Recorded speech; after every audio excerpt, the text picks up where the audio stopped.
Really excited to have Derek Wilson here tonight. In our little restoration community here, he needs no introduction. He is one of our absolute best partners for, I don't want to date you, but 15, 20 plus years now at this point. He is a dedicated biologist for the Oregon Department of Fish and Wildlife. He is a guy who gets things done and has been an absolute just gem to a lot of our work. He's our boat guy. We talked a lot about our Yaquina tidal restoration project. That project and the planting out there doesn't happen without Derek helping us get out there. And I'm going to make him blush a little bit more just because he is just an awesome partner. And I am just shocked we have not made him talk to all of you in the 8 years that I've been here. So it's due time. So please join me in welcoming Derek to talk about green crab. No, thanks. Like I said, local fish and wildlife biologist for the Oregon Department of Fish and Wildlife, and I've been here 20 years. And before that, I was up in Alaska doing fish research for about 5 years. So I'm a little bit seasoned, I suppose.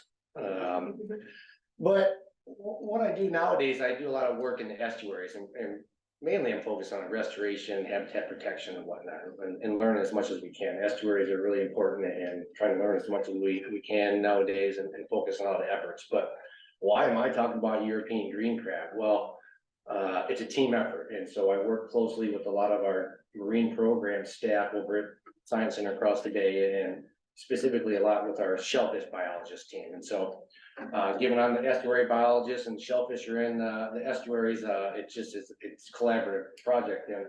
And one day we were talking about what projects we were working on and what things we were interested in, and European green crab came up. And the next thing you know, we started a monitoring project. And these things they take time, planning and resources. And when we already have a lot of projects and stuff that we have to do, this kind of started off as a question of a little bit of interest. Let's go see what we can find. And all of a sudden it's turned into a few years of monitoring, and it's in all likelihood will continue for a while till we can get some more clear results. But just some of our members, Mitch Vance, Steve Rumreal, Kerry Anderson, and Summer Hendrickson are our team shellfish here in Newport. So shout out to them.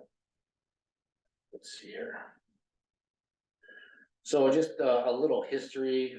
European green crab, they're native to Western Europe and North Africa. But like a lot of invasive species, they somehow found a way to new grounds. How exactly they got to the eastern US in the late 1800s, who knows, probably hits you right on a ship. But they've been in the US for a long time, and they were blamed for the demise of the soft shell clam industry on the East Coast back in the day. Whether or not that really had an impact or not, or other environmental factors, who knows, but they've had a bad reputation since then. However, it took them a long time to get to the West Coast, and it wasn't until like the late 1980s that they were discovered in San Francisco Bay. And San Francisco Bay seems to be a nexus for invasive species, and so they likely hitched a ride on some type of tanker cargo ship or something, but that's not exactly known. But nonetheless, they made it to San Francisco Bay, and if you look at the map, in a relative short period of time, they were discovered through monitoring up across the whole Pacific Northwest, and to date they're in Southeast Alaska. So they've made it a long ways. You kind of wonder, how did they get there? Well, like our Dungeness crab here locally, once they spawn, the eggs are dispersed into the water column. The larval is transferred by drift, the ocean currents. And so you get years when we get big El Ninos, real warm cycles, big storms, a lot of things coming from the south. And if you have a source population in the south, such as San Francisco Bay, when you get good spawn events happen and the right conditions, these larvae start drifting up and start making their way to new estuaries and the next estuary and the next estuary. And basically what we've kind of found now is that there's some source populations in Oregon now, and even in Washington and British Columbia and whatnot. So they transferred themselves via ocean currents, and it wasn't until the late 90s when we found them in Coos Bay was where they were first detected. And since then, it's been people have been monitoring. A lot of this credit of early monitoring should go to least in Oregon, to Sylvia Amata, who an OSU professor who has been out here researching and monitoring these for a long time. So it's kind of like the pioneer. But we have numerous other people who are looking at these. Sean Schooler down in Coos Bay Research Reserve, Rebecca Philcroft with Forest Service is looking at some. Kat Dia Rivera with Portland State University is doing a bunch of monitoring as well. So a lot of people have been involved over the last couple of decades, kind of monitoring and seeing these. So the question is though, why now? Why are we seeing, why did we start doing this? And I'll get to that here shortly. So here we are.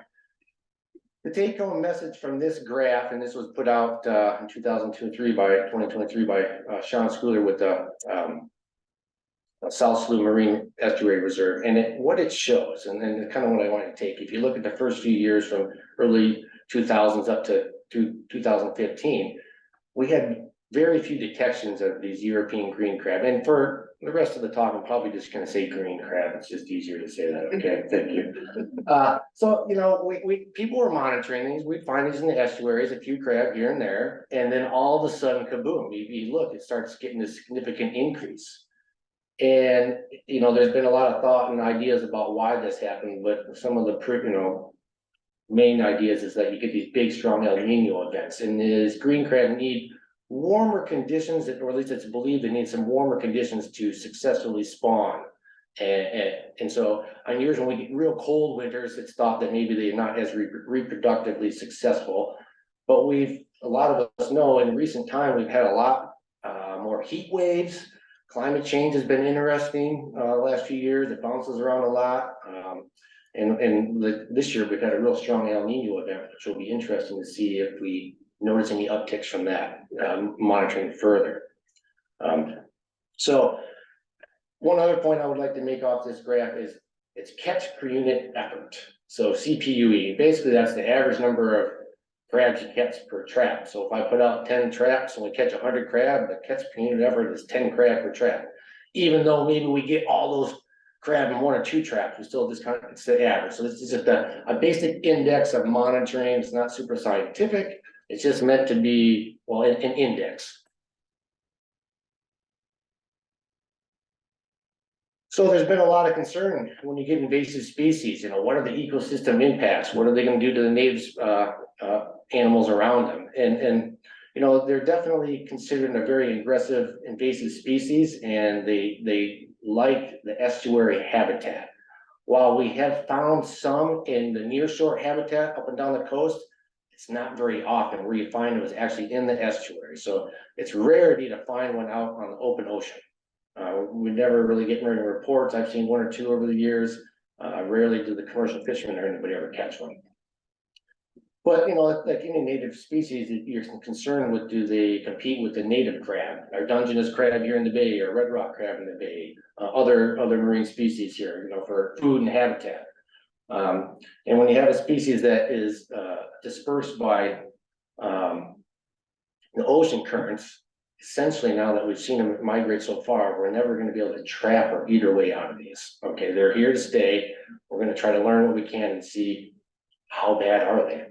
Really, we don't know yet, at least in Oregon. So a little bit of management stuff. When we first detected these from the state agency standpoint in the late 90s, these quickly became what we call controlled species. So essentially what that means is we don't want people catching these and dispersing them elsewhere. And if you did catch one, you couldn't put it back in the water. You had to keep it. Now, what you did with it after that was up to you.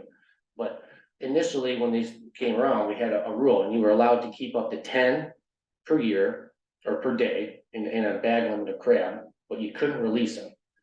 And we had a 10 bag limit because there wasn't very many around, and these are smaller crab. You don't catch them that often. And typical crab pots, crab rings you use, they're big mesh to allow small crab to go out because you're not messing with them. So for a long time, it wasn't a big concern. They were here, but we weren't too worried about it. But you saw that graph I showed earlier that was produced by Sean Schooler. And so all of a sudden, we've seen this increase in recent time. And, you know, they're considered one of the world's top invaders, just because they do invade lots of different habitat easily. And in response to this recent kind of uptick, decision was made to up the daily harvest limit to 35 green crab. If you happen to be out crabbing and you caught 35, you hit your daily limit. And so with an invasive species, we get lots of questions, well, why put a limit on there? And that's a very valid point. The thing is, they're smaller crab and they look similar to many of our native crab species in the bay. And unless you really know what you're doing, it'd be easy for someone to go out and catch a bunch of shore crab, thinking they're European green crab, and kill them. And we didn't want that without real good education. So part of this is today, you know, if anything, I hope you all learn what a European green crab looks like and go from there.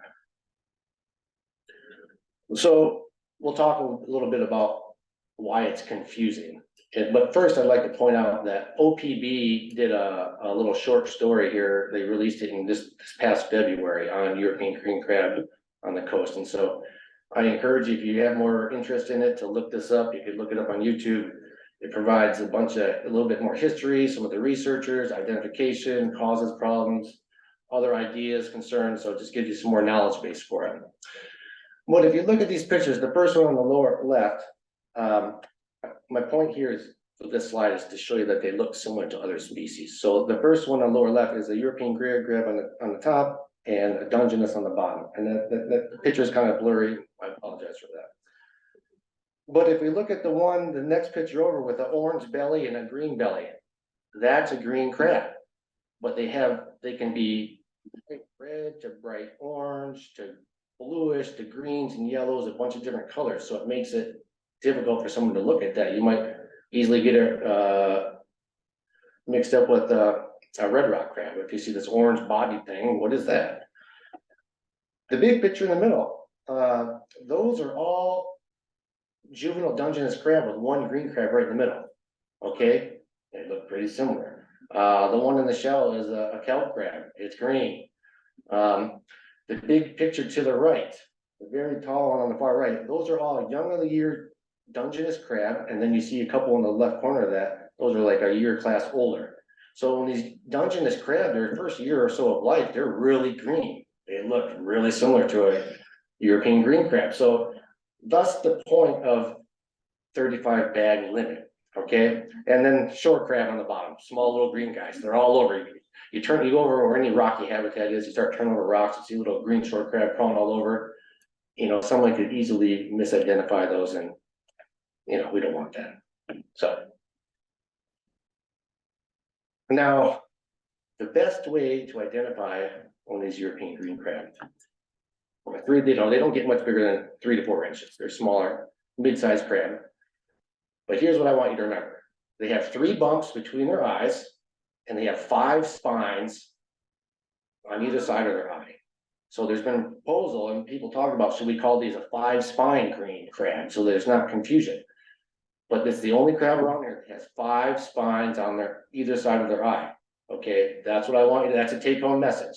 You catch a crab, you're not sure what it is, count the spines. There's no way to misidentify it then, all right? So at the end of this, I'm gonna quiz you, see who gets it right. So there's been other management plans for these. Like I said, they've been in the US since the late 1800s. There was a national plan that was put out in 2002, which was just recently revised. Public comment closed for that in February.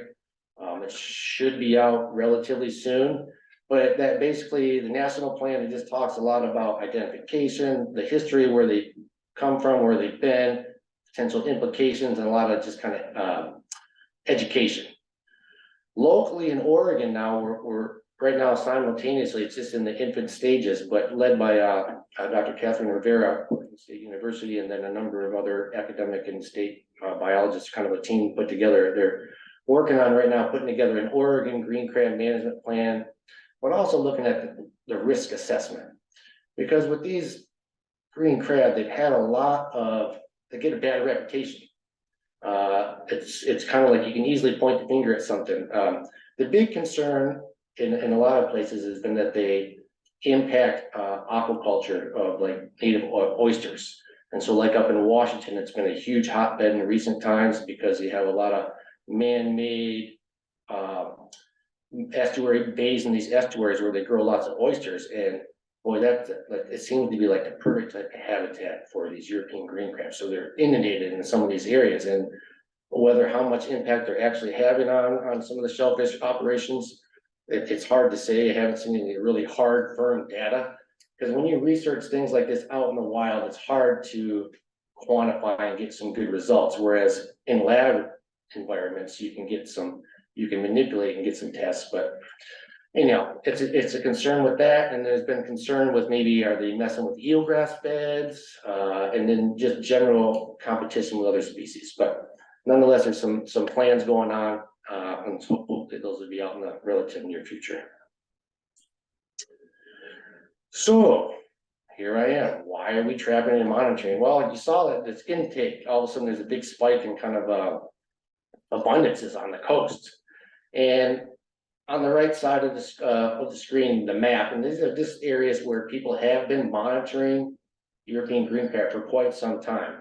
The blue spots are where other groups have been looking at it. I've already mentioned a few of them, but largely it's been intertidal monitoring. So intertidal, you put a trap out and that's only wet for a couple hours. Kind of the tide goes out, the trap is high and dry. All right, so that's intertidal. We've decided to do a little bit of intertidal, but given that we're right here on the bay and we have traps and boats and resources, we thought it would be interesting to do subtidal work. And so most of what I'm going to talk about is subtidal, where we put the traps out. They don't quite go high and dry, so close to it, but they stay wet for the entire period. So they're trapping essentially 24 hours versus intertidal, they're only trapping for a short period of time. Intertidal trapping, a lot of it is done because it's easier you don't need a boat. You can walk out to some of these sites, you can drive up and down the bay road, drop some traps, check them and whatnot. And it's also a spot where you can monitor for young of the year, which is kind of a big question of when and where and how often do these European green crab reproduce. And if you can start catching young of the year in these intertidal, you can kind of get a sense of that. So that's kind of the impetus between that. Mainly I'll just be talking about the Yaquina Bay, but we did do some sampling in the LC also, just south of us. So before we started again, it's like, okay, well, we have this idea, we kind of interest, we should probably go out and look at something. Where, how, and when? And so thankfully, like I mentioned earlier, Sylvia Mata has been monitoring these for a long time. And so we reach out to her, we talk with them, other researchers who've been doing this type of monitoring. And so this is basically a map of the Yaquina, and the dark blue dots are where a lot of the OSU had been doing some intertidal mapping along the bay, mainly down in the lower part. And we experimented then with some spots in yellow, but ultimately we ended up picking up for consistent trapping sites for these kind of green spots for looking at just European green crab. And if you look at the green arrow, that's the uppermost spot we actually caught a green crab. Okay, so between the lower green dot down in the bay, which is basically right out here from the marina, up to just past Boonanoot Slough. That's their range in the Yaquina from 2 years of trapping. We haven't found any below, we haven't found any above. One other point I wanted to show you on this map is the little blue dot farthest upriver, and that's river mile 16. And so last fall, we decided to throw a few more traps upriver farther than we normally do. And sure, because we also monitor the native species such as Dungeness crab, which I'll get into. And they are way up to all the way to Toledo in high numbers. And we put some traps up farther, and that's Cannon Quarry Boat Ramp at about river mile 16. And there's juvenile Dungeness crab that far up. I suspect they were up a bit higher. Boy, I just didn't put a trap that high. This next August, September, I'm going to see how far they go. Anyhow, that's interesting. So part two. The first one was a little introduction. Now the rest of this, I'm going to talk a little bit more about the data we've got over the last 2 years. my partner, Mitch Vance. If anybody ever has any shellfish questions, great resource. So that's why I left his name up here. But again, this was part of a team effort and whatnot.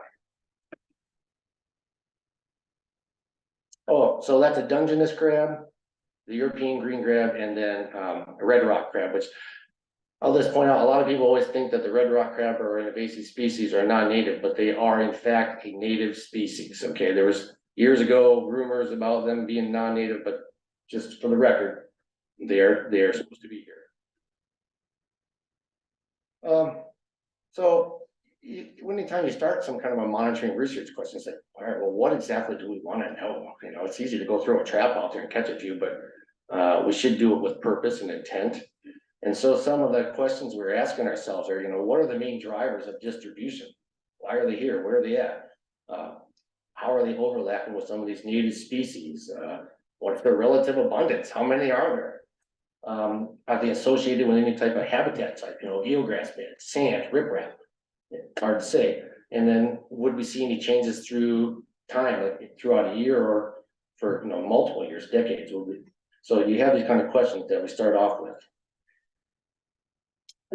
And so we kind of settled on a couple of things. Our initial goals were to, again, I mentioned doing subtidal sampling. And so we decided to go with -2 feet. So if the low tide for the particular day was at a 0, we would set our traps at a -2. So there would always stay wet throughout the sampling period. So we always try to be 2 feet below the daily low. We targeted multiple habitat types up and down the bay. We set out to document the upper and lower extent of the green crab in the bay. And then kind of relative numbers of multiple species. And then when we catch these crab, we took some biological data. Obviously, everything we caught, we looked by species, male, female. We measured the carapace width. So if you ever catch a Dungeness crab, you have your crab thing you measuring the carapace width. That's what we do with these green crab to see how the sizes of them are. And then just in the trap, you know, how many were they missing a bunch of legs and claws? Did they have barnacles on them? That just helps indicate when they've molted or not. They have a lot of barnacles on them. That means they haven't molted for a long time. So they're big, full, maybe they're at their final size. And then a few environmental variables such as temperature, salinity, and dissolved oxygen. And then of course, anything else we thought was interesting, mark it down. So we used what's called a Fukui trap. These are traps designed to catch small crustaceans. They're fine mesh. They're small little traps. They fold down easy and they work really well. They actually work great for catching adult crab too, surprisingly. But in our research of how to best trap these, we did find a report by Jonathan Bergshoff. I don't know if I got that name right. Anyhow, a research student was looking at how to modify these traps to better catch green crab, because that was from the East Coast. And basically is what we did was like, oh man, these 3 or 4 ideas are great. So we just incorporated them into our trap. And as what we did is there's little ramps that come up in the trap. So we put even finer mesh on that so that it made it conceivably easier for these small crab, because we want to catch the smallest crab possible to get up into there. Then we had little weights that kind of made the mouth of that open a little bit easier for, again, we're inviting them in, come on in, have a snack. And then if anybody's ever crabbed out here, the tides can be really wicked, a lot of currents. So we put weights on them, put some big chain link on the bottom to hold them in place so that they trap well throughout the whole tidal cycles. And then this map is kind of what we put into, where we settled on these 14 sites for compiling our data. And we binned it into 3 locations. We have the lower bay, which is the purple dots. The yellow dots are what we consider the middle bay, and then the upper bay is the red dots. And this was through some trial and error, finding good locations that we thought would be areas that we could go back and consistently sample in the same location for good data quality. Now, I don't expect you to understand this graph as a research guy. I got to throw it up something there to make you say, But the bottom line is this is just a lot of data, catch per unit effort of all these sites. So this incorporates 24 sites that we had done at least once, 300 trap deployments. But what's interesting is like 60 instances we had at least 10 or more European green crab in certain spots. but only like 12 of those were in this upper area. So basically what I get to is we narrowed down to where these European green crab were, and I'll get to that now. Simplified graph, much easier, I know.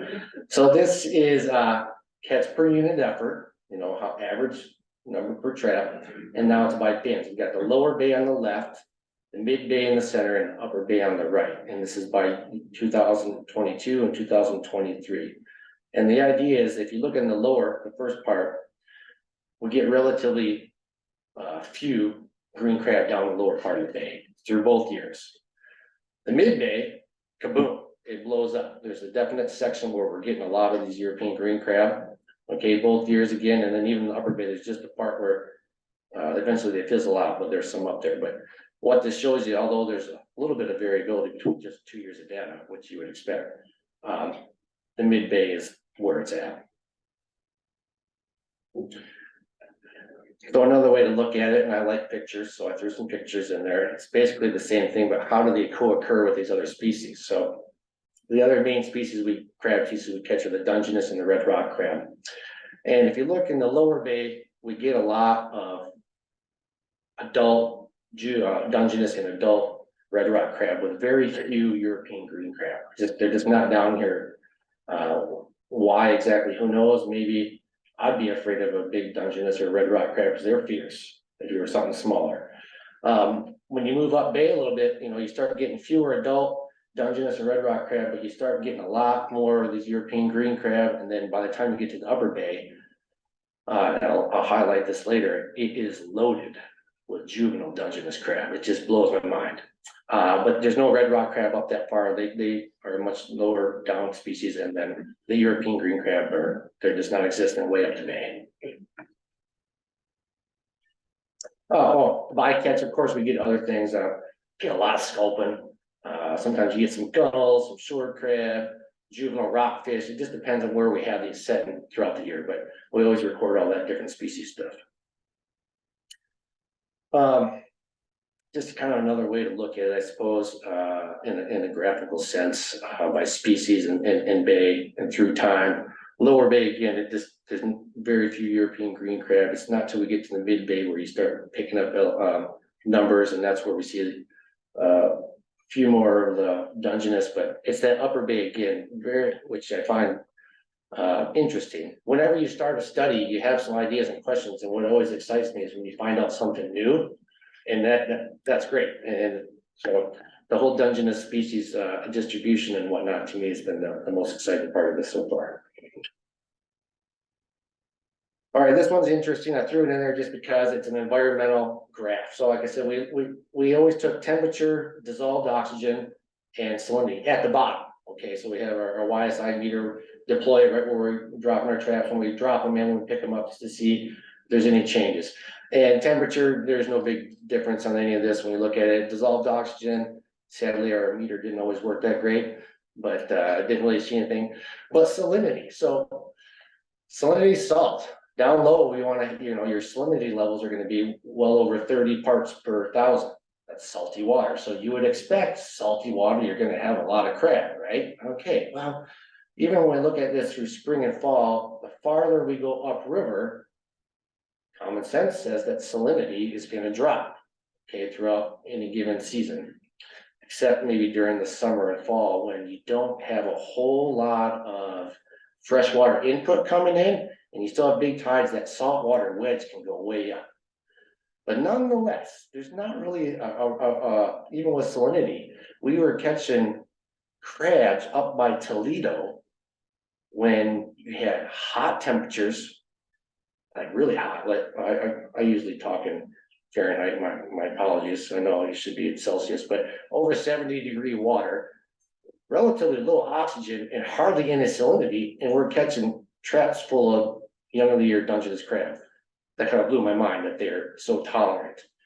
So I put this in just to show that although we looked at some other environmental variables, at this point there's not anything that really sticks out at the moment.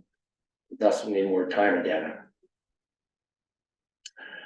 When we looked at the sex ratios, male females with European green crab, look at it in a couple different ways.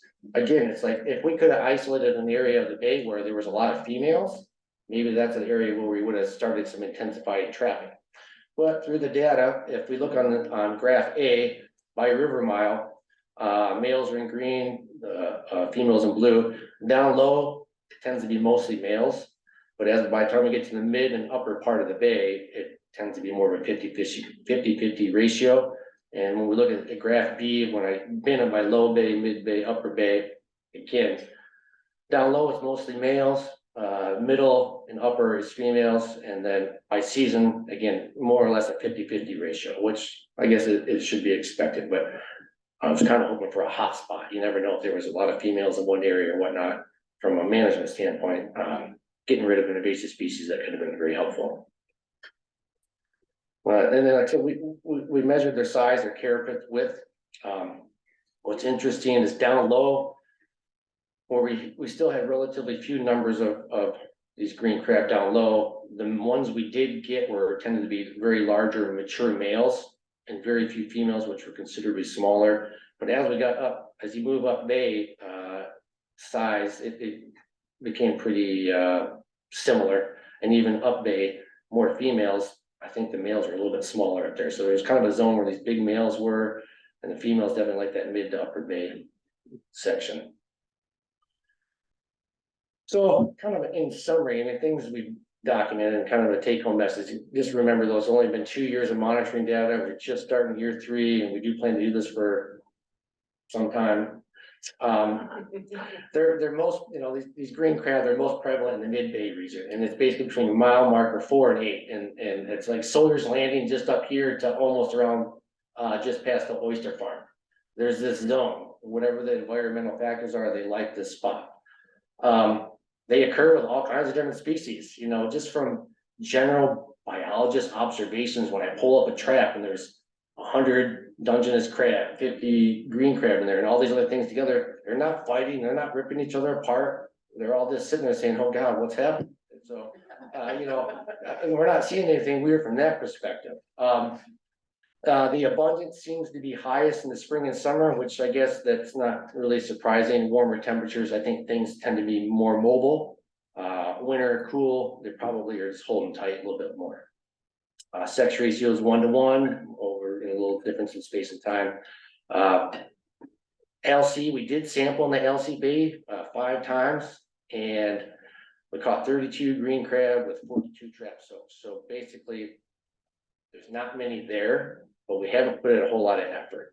But there's a big difference between the LC bay and the Yaquina bay. The Yaquina is a deep draft estuary, gets a big salt wedge that goes way, way up. A lot different habitat compared to the LC, real shallow draft, sandy estuary. The salt wedge doesn't go nearly as far, and it's more intact habitat, not nearly as much riprap and infrastructure for European green crab to hide into. Another part was because we have been doing some high intertidal work using little minnow traps or crayfish traps also. And the whole idea of that is we're hoping to see if there's a signal of when new recruits are coming, young of the year are coming into the picture. But for the couple of years we've done this now, we're seeing basically from late spring to early fall, we're getting young of the year in different size classes, like around 30 to 35 millimeters. So that's what it's telling us so far, is there's not like one main spawn. There's like this big protracted spawn event or multiple ones going on, which is, again, is interesting. Maybe a few more years of data, we'll see a different signal, or maybe after a cold winter or a big El Nino event, maybe we're going to see something really different, yet to be determined. But it all comes down to, you get more questions than answers often with any kind of monitoring or research projects. And one of them is, what are these, the driving factors for these species? Is it temperature, depth, time, salinity? Is it different habitat? Is it food availability? Is the presence of other species? Why aren't there very many European green crab down in Lower Bay? Is it because these big Dungeness and red rock crab are keeping them away? Who knows? Why aren't they way up by Toledo, where all these juvenile Dungeness crab are? A lot of questions still yet to be determined. So other things we'd like to understand, ideally in a good world with lots of time and resources to really figure this out is, what is the total population? Is it possible to do a unmarked recapture on crab? It is possible, but it would take an intensive study, a lot of hours and whatnot to do that. But it'd be nice to know. Are there any seasonal behaviors? We're seeing a lot of them in summertime, more or less, but do they go in any type of a hibernation or a torpor? When the water gets cool, do they just slow right down and sit in the mud or under a rock for a while? Hard to say, it'd be interesting, or do they migrate a bit more? Big question is, what's the breeding season in Oregon or just up and down the coast? It would be interesting to kind of figure that out. And then, are they having an actual impact on the native species? That would be a huge question. I think a lot of people have concerns. I mean, anytime you have an invasive species come in, you tend to see some impact, but thus far in Oregon, it's unknown. And then, what are the habitat associations affecting this distribution? Or I find a lot of these just happen to be by riprap. So anywhere there's armored shoreline along the roads and whatnot, and it just seems like there's good hiding places. That's where we tend to find more of these European green crab versus out in a sandy flat or by an eelgrass bed or a high marsh. So where we're getting them, it's just, we haven't done any analysis of that yet, but it would be nice to get some students. We'll potentially work with some students this summer, the next couple of years, to maybe give them a master's project or something to look at some of these ideas of why, where, and what, any factors. All right, my last slide, this was kind of what excited me the most about this whole monitoring project, is that's one trap catch. I set these kukui traps, just to kind of give you perspective of how many these young of the year juvenile crab are up in the bay. It blows my mind. I can't quite think if is it just carpeted across the whole estuary, or are these things doing these massive migrations daily with the tide up and back, and we just happen to be intercepting them with these traps? Hard to say yet. But on one particular day at River Mile 10, we had 153 Dungeness crab. At 11.5, over 660 crab. And then at 12.2, 469 crab. That's just one day of sampling these traps in those 3 locations. That's all this way upper bay from like the Toledo airport up around Toledo. So again, I never expected to see that many crab up there. And again, you're looking at the water quality. It's warm. Dissolved oxygen's low. It's hardly any salinity, and it's like, holy moly. That excites me. So we'll be doing more monitoring of that again. So, and with that, that's all I have. My caveat is I'm not the expert here. So if you ask me hard questions, I might not know, but we can always find out for you later. So thank you.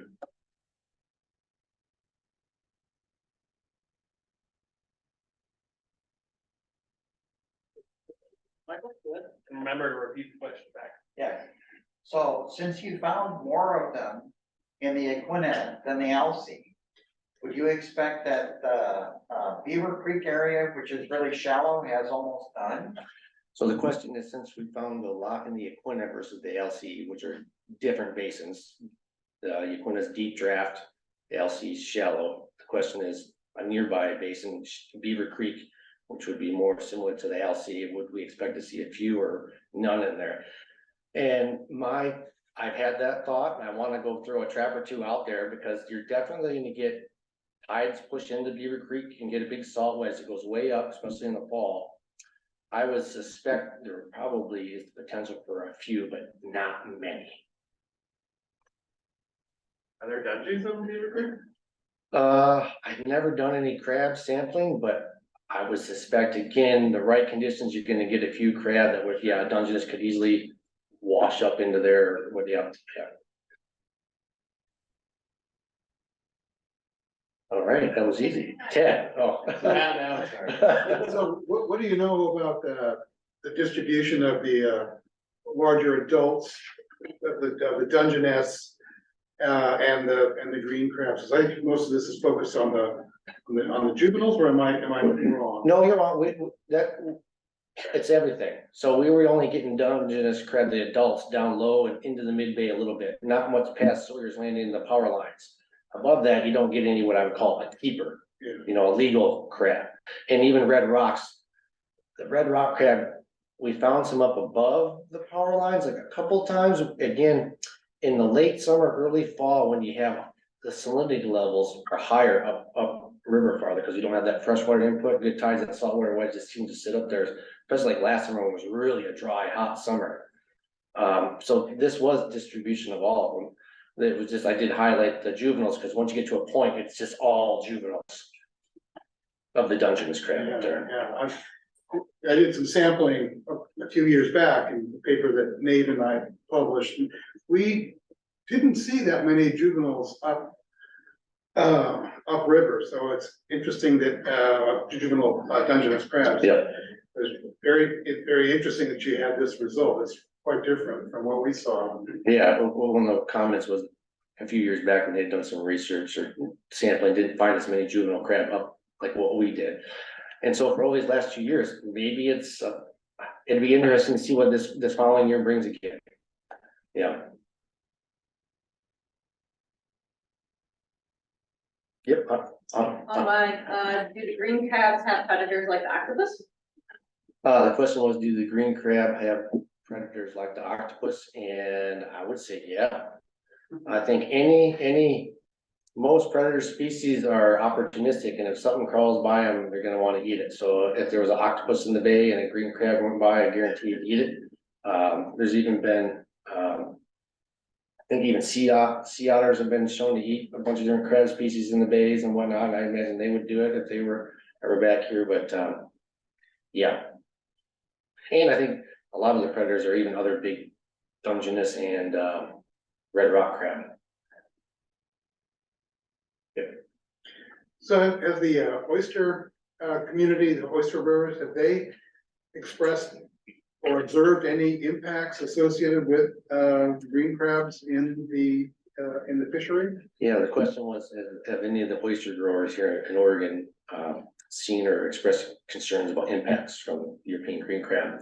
And when upriver, Lou, who owns the oyster farm up here, hasn't seen anything or hasn't commented on that. There was one oyster grower, I believe, up in Netarts Bay where they do that, who had expressed some concern, and we had offered to talk, communicate, work, and see what we could do, and then no response.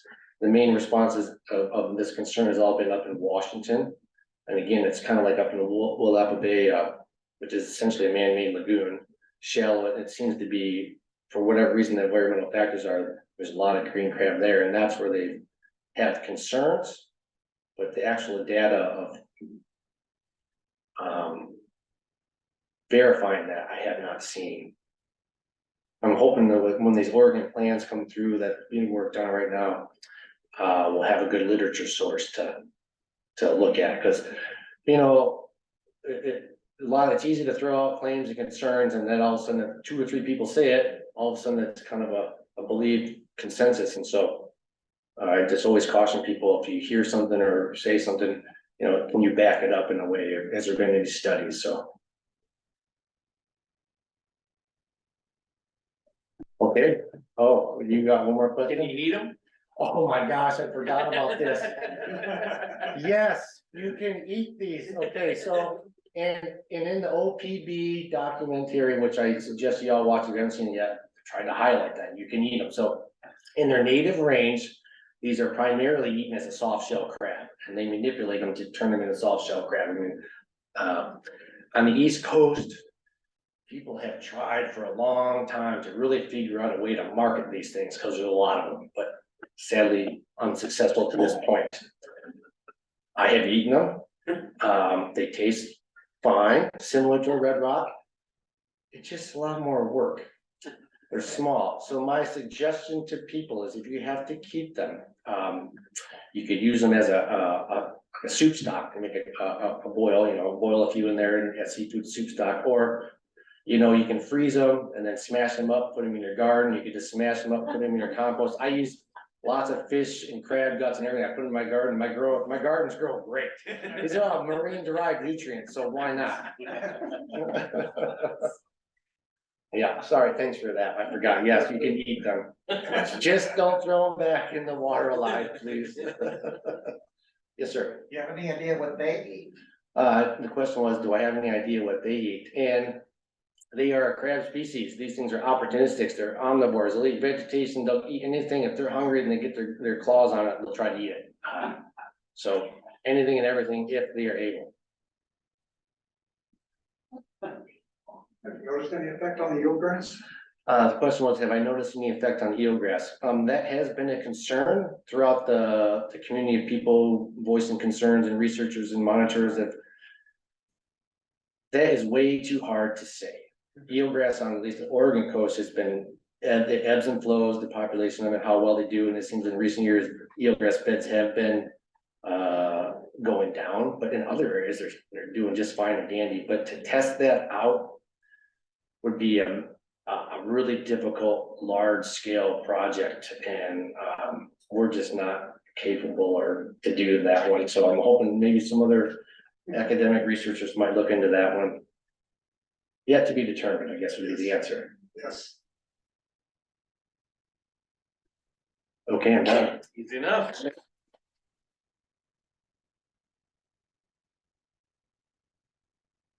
Thank you, Derek. We'll take about 5 minutes, 10-minute break and then get back together for our board meeting. So thanks everyone for coming, and let's thank Derek one more time.